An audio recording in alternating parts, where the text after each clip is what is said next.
మన గాన గంధర్వులు ఎస్పి బాలసుబ్రహ్మణ్యం గారి విగ్రహాన్ని మన తూర్పు గోదావరి జిల్లా జవలేశ్వరం దగ్గర అయితే మనకి ఇక్కడ నిర్మించడం జరిగింది.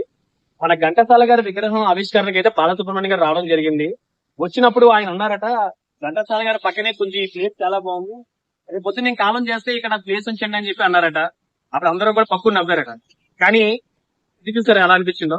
బాలసుబ్రహ్మణ్యం గారు కోరిన విధంగానే ఆయన విగ్రహం కూడా అక్కడే మరి ప్రతిష్ఠించడం జరిగింది. పెద్దవాళ్ళందరూ కూడా ఎస్పి బాలసుబ్రహ్మణ్యం గారు ఎన్నో వేల సాంగ్స్ పాడారు, ఎంతో మందికి జీవన ఉపాధి కూడా కల్పించారు. ఈ రోజు మనం వింటున్నటువంటి మెలోడీ సాంగ్స్ కానివ్వండి, మంచిగా భక్తి సంబంధించిన సాంగ్స్ కానివ్వండి, ఇవన్నీ కూడా ఆయన గాత్రం నుంచి బయటకు వచ్చినవే. మరి బాలసుబ్రహ్మణ్యం గారు మీకు అందరికి బాగా సుపరిచితులు.